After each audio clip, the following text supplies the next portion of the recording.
ketika setan menjadi Tuhan. Sahabat-sahabat, teman-teman semua, ini adalah video kelima dari seri kesaksian hidup saya. Selama 5 tahun pernah menjadi pengabdi setan. Tahun 2012 akhir sampai tahun 2017. Yang berakhir saya masuk dalam penjara. Dan di dalam penjara itulah setelah sebelumnya sakit, menderita, sangat sengsara, bahkan nyaris mati selama 15 bulan. Kemudian di dalam penjara saya dijamah oleh Roh Kudus. Sehingga itu sebabnya sejak tanggal 27 Oktober 2018 sampai hari ini, kini saya menjadi seorang pewarta Injil. Nah, buat teman-teman siapapun yang belum menonton seri yang pertama sampai yang keempat, tolong jangan melanjutkan menonton video ini. Tonton dulu seri yang ke-1, 2, 3, dan 4, baru tonton yang ini. Karena ini sebuah rangkaian kisah yang tidak boleh ditonton atau didengar secara sepotong-sepotong. Ya. Baik sahabat-sahabat, di dalam seri yang kelima ini saya akan melanjutkan kisah pengalaman pribadi saya seperti yang kemarin sudah saya sempat sampaikan. Bahwa selama 5 tahun itu saya mengikuti suatu Tuhan yang kami sebut sebagai Romo, Roh lan Komo. Ya. Spiritual mistik dengan Romo sebagai Tuhan itu diikuti oleh banyak sekali orang. Bukan hanya di Indonesia, tapi juga di luar negara Republik Indonesia.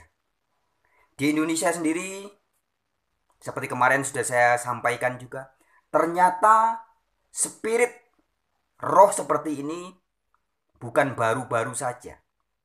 Meskipun apa yang saya ikuti konon kabarnya dimulai dipopulerkan kembali pada tahun 1955. Tapi sesungguhnya sebelumnya, yaitu sejak zaman Prabu Kertanegara, Raja Singosari, bahkan konon lebih jauh lagi, yaitu sejak abad 3 dan ke-4. Spiritual seperti ini sudah sering dilakoni oleh banyak orang. Sedangkan apa yang saya jalani, yang kami menyebutnya sebagai spiritual pengikut Romo, Roh lan Komo ini, konon menurut kesaksian para saksi mata yang masih hidup, mereka mengatakan bahkan katanya, ya, sekali lagi perlu digarisbawahi ini, ceritanya dan katanya, entah ini benar atau tidak ya, tapi ceritanya dan katanya, spiritual mistik yang saya lakoni ini juga diikuti oleh Bung Karno. Ya. Jadi jika di kesaksian yang kemarin, yang beberapa hari yang lalu saya sudah sampaikan bahwa ketika saya mendapat perintah dari Romo untuk pergi meninggalkan anak dan istri dari Semarang pergi ke Bali. Jadi Romo bilang harus pergi ke Bali. Karena dalam Jawa itu segala sesuatu memiliki simbol. Bali artinya laku kembali. Kembali memahami yang sejati. Maka saya harus ke Pulau Bali. Gitu ya. Nah, dalam perjalanan itu saya disuruh mampir ke makamnya Bung Karno di Blitar. Dan ketika saya melakukan ritual di sana, Romo memberikan rasa, ya, memberikan suatu rasa fenomena bahwa saat itu saya didatangi oleh Bung Karno. Sukmanya Bung Karno. Nah, perlu digarisbawahi, saya tidak mengatakan itu betul-betul sukmanya Bung Karno. Ya, tetapi pada saat saya melakoni itu, saya pikir dan saya rasakan itu betul-betul sukmanya Bung Karno. Dan Bung Karno berkata bahwa dia akan selalu menyertai saya. Maka dari itu ketika saya sampai di Jember, tiba-tiba saya disuruh pergi ke pantai selatan. Nah, di pantai selatan oleh Romo saya disuruh bermeditasi, menyapa Kanjeng Ratu Kidul dan dayang-dayangnya. Nah, begitupun seminggu kemudian setelah saya berangkat ke Bali, saya disuruh datang ke kamar keramat. Ya, kamar yang konon dulu pernah ketika Hotel Grand Bali Beach terbakar hebat. Tapi kemudian ada satu kamar yang tidak terbakar sama sekali. Tidak tersentuh api sama sekali. Yaitu kamar 327. Kamarnya Kanjeng Ratu Kidul yang konon dibuat oleh Bung Karno. Maksudnya dibuat atas perintah Bung Karno. Nah, Daripada saat itulah saya memahami bahwa ternyata selalu ada hubungan. Spiritual Jawa selalu ada hubungannya dengan Kanjeng Ratu Kidul. Jadi konon katanya semua raja-raja Jawa selalu memiliki hubungan yang erat dengan Kanjeng Ratu Kidul. Nah, baik.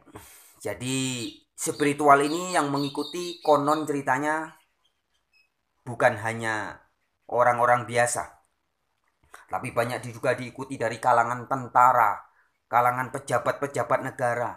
Ya. Karena salah satu penggagasnya yang makamnya kini ada di Purworejo, Jawa Tengah, itu adalah salah satu guru spiritualnya Bung Karno. Sehingga ketika saya datang ke kamar keramat Kanjeng Ratu Kidul di Hotel Grand Galibit Sanur, ya, kamar 327. Nah, pada saat itu saya bertemu dengan penjaganya, Ibu Mangku, ya. Kemudian saya tanya, Ibu Mangku apakah kenal dengan bapak ini? Ya, saya sebutkan namanya. Dan kemudian dia bilang, oh iya, itu kan Semarnya Bung Karno. Nah, jadi ibu penjaga kamar keramat di Hotel Grand Bali Beach, ya, kamarnya Kanjeng Ratu Kidul itu pun tahu dan paham bahwa tokoh nama yang saya sebutkan, ya, yang saya mendapat informasi bahwa itu adalah guru spiritualnya Bung Karno, ternyata dibenarkan oleh Ibu Mangku ini. Ibu Mangku ini mengatakan, iya, itu adalah guru spiritualnya Bung Karno. Nah, jadi oleh karena itu spiritual ini tidak berkembang secara ecek-ecek, ya, tetapi menyebar banyak dan memang banyak sekali orang yang tertarik. Jadi sahabat-sahabatku, jika saya menjadi tertarik dan menjadi diberi segala macam rasa yang mempengaruhi pikiran saya, mempengaruhi logika-logika saya, tapi ada juga orang-orang lain yang memiliki latar belakang berbeda. Mereka juga diberikan rasa, bahkan diberikan kesaktian-kesaktian yang ajaib oleh Romo ini.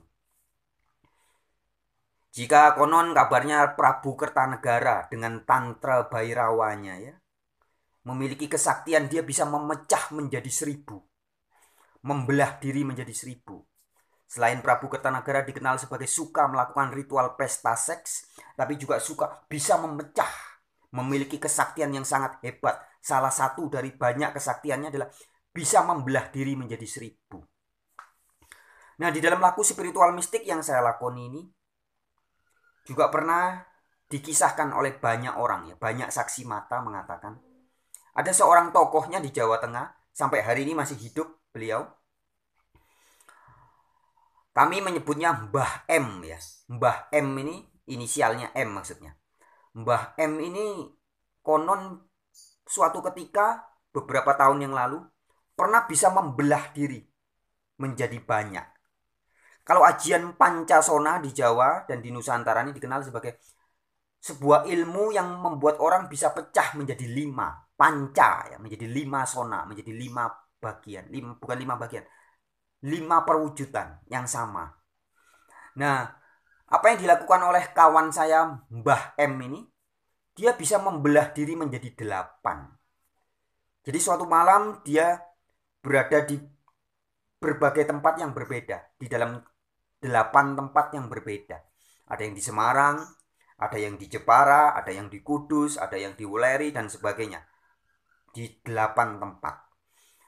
Nah, setelah kejadian itu kemudian banyak teman-teman yang bertanya, Mbah M, Mbah sebenarnya bisa menjadi berapa banyak? Dan Mbah M menjawab, saya bisa menjadi sebanyak yang kamu pikirkan. Wow. Ya. Jadi sahabat-sahabat, bagi orang-orang yang memiliki latar belakang ilmu, suka dengan ilmu gaib, ilmu klinik, ya, maka ketika bergabung atau menjadi pengikut Romo ini, oleh Romo juga diberi sebuah fenomena, keajaiban-keajaiban, mujizat-mujizat sebagaimana yang mereka sukai. Nah, bagaimana dengan saya? Saya pribadi juga pernah mengalami kejadian-kejadian yang supranatural. ya. Pernah satu hari saya pulang kerja, kemudian saya naik motor tengah malam sekitar jam 1 pagi ya. Kemudian di tengah jalan di sebuah jembatan saya menabrak ada anak muda goncengan 3 naik motor Honda Astrea Grand, saya masih ingat warnanya hitam di depan saya ngebut, tiba-tiba dia di depan saya, pas di depan saya teriak Romo, karena saya pikir wah ini tabrakan. Tapi apa yang terjadi? Motor saya dan motor dia itu tembus, teman-teman. Dan ketika mengalami itu saya diberikan rasa yang wow. Dan Romo itu langsung berkata begini, inilah bagi Romo segala sesuatu di dunia ini hanya main-main. Segalanya tidak ada yang serius, semuanya main-main. Nah, jadi saya diberikan sebuah rasa yang saya mengalami sebuah mujizat keajaiban yang begitu nyata. Jadi habis tembus itu kemudian saya ngerem, cit. Anak muda yang boncengan 3 itu juga ngerem, cit. Dia ngeliatin saya bengong gitu. Hah? Saya juga bengong ngeliatin dia. Sama-sama bengong kita. Kita sama-sama tertegun apa yang barusan terjadi. Motor saya dan motor dia bisa tembus. Ya, dan banyak kejadian-kejadian lainnya. Ya. Tapi intinya yang ingin saya sampaikan bahwa Romo bisa memberikan mujizat bagi pelaku-pelaku spiritual mistik ini. Juga ada yang, jadi kalau mujizat kesembuhan dari penyakit itu sudah banyak sekali ya. Kemudian mengalami hal yang aneh-aneh. Ada Pak Made di Bali itu bisa menghidupkan kelinci. Jadi dia beli kelinci 2 buat anaknya. Kemudian mati, ya, dikubur. Terus yang satunya mati lagi, dikubur juga. Tapi kemudian dia mendapat suara suruh menghidupkan. Ya. Satu kelinci yang mati itu sama dia dihidupkan. Urip, keluar dari dalam tanah, hidup lagi. Dan kelinci yang mati satunya, dilihat ya tetap mati. Tapi yang itu hidup lagi. Nah, itu binatang bisa hidup. Tetapi ada juga dikisahkan oleh beberapa saksi mata. Banyak ini saksi matanya. Karena kejadiannya di daerah Bromo, Jawa Timur. Itu sekitar tahun 2014 atau 2015. Itu. Saya kurang ingat persisnya ya. Jadi ketika rombongan para pelaku spiritual mistik ini turun dari acara di Bromo. Karena di Bromo itu konon ada satu desa yang semua mengikuti, baik bukan semua, banyak pelaku spiritual mistik ini di situ. Nah setelah pulang di tengah jalan tiba-tiba ada kecelakaan di tengah jalan. Ada seorang pemuda naik motor kecelakaan, jatuh, helmnya pecah, ya, sudah keluar darah banyak dan sudah oleh orang masyarakat ditutupi daun pisang. Kemudian teman saya ini, seorang Mbah M ini, dia bilang, berhenti. Mobil berhenti, kemudian dia turun dari mobil diikuti oleh teman-teman. Begitu sampai di mayatnya itu dia mengatakan begini, urip. Begitu dikatakan begitu, mayat yang sudah mati itu, yang sudah ditutupi daun pisang, bangun tiba-tiba, bangkit, langsung, helmku mana? Ya. Jadi orang mati bisa dihidupkan. Luar biasa, ajaib ya. Dan banyak lagi keajaiban-keajaiban lainnya. Nah, hal-hal seperti itu ya. Jadi pengalaman gaib yang saya alami itu banyak sekali. Selama melakoni spiritual mistik ini. Juga yang diceritai oleh teman-teman saya. Jadi saya pribadi mengalami sendiri. Dan teman-teman yang lain juga menceritakan pengalaman-pengalamannya. Mujizat-mujizat itu. Nah, hal-hal itulah teman-teman yang kemudian ketika saya masuk penjara, saya menderita di dalam penjara, saya sudah mulai ragu sebenarnya. Ketika saya pertama masuk penjara itu, saya mulai ragu nih dengan ilmu spiritual yang saya lakoni ini. Karena ceritanya begini. Sebelum saya ditangkap polisi dan dimasukkan penjara ya. Ketika saya setelah membuat video itu dan kemudian viral, heboh, gempar ya. Banyak orang mengancam untuk membunuh saya. Kemudian Romo bilang begini, jangan takut Nger, kamu pasti selamat. Tidak ada nyamuk atau lalat yang bisa menyentuh kulitmu tanpa izinku. Yang menjaga kamu bukan manusia, tapi akulah Sang Maha Suci, Sang Pemilik jagat raya ini. Jadi dia menjamin saya selamat. Tapi ternyata faktanya setahun kemudian, habis video itu viral, kemudian setahun diviralkan lagi oleh Denny Siregar, dan saya masuk penjara. Saya dihajar banyak orang di penjara, saya sakit di penjara. Ketika dalam keadaan mulai sakit dan setiap malam mimpi buruk, ya, setiap malam saya mendapat bisikan-bisikan untuk bunuh diri, bunuh diri, bunuh diri. Itu saya mulai kacau, saya mulai bingung dan mulai ragu. Apakah Romo yang saya ikuti ini benar atau tidak? Sebenarnya saya sudah mulai ragu. Tapi ada hal-hal yang sulit menghilangkan keraguan saya. Karena selama saya melakoni itu selama 5 tahun, saya benar-benar mengalami keajaiban-keajaiban. Ya. Saya bukan 1, 2, 3, ada banyak keajaiban yang saya alami secara pribadi. Dan kemudian yang dari kesaksian teman-teman saya juga mendapat kesaksian yang hebat-hebat. Termasuk ada yang bisa menghidupkan orang mati. Nah, artinya dengan rentetan kesaksian dan kejadian itu, saya berpikir bahwa mosok sih Romo ini nggak bener. Mosok sih saya ini tersesat. Kira-kira begitu. Ya. Tapi belakangan saya ketahui, ya, setelah saya dijamah Roh Kudus 27 Oktober 2018, langsung seketika itu dibukakan semua oleh Roh Kudus. Dan ketika saya bertanya, Bapa, saya berdoa ya, dalam nama Yesus, dengan tuntunan Roh Kudus saya berdoa, Bapa, kalau memang selama 5 tahun saya sudah tersesat, lantas bagaimana dengan mujizat-mujizat yang pernah terjadi? Bagaimana? Ada yang bisa membangkitkan orang mati, menyembuhkan orang sakit, dan banyak sekali mujizat-mujizat lain yang dialami oleh para pelaku spiritual mistik ini.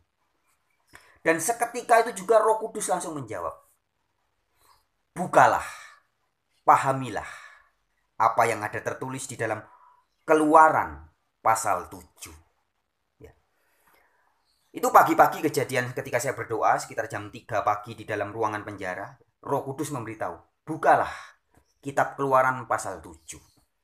Nah, jadi sahabat-sahabatku, suara Roh Kudus atau tuntunan Roh Kudus itu selalu selaras dengan Alkitab.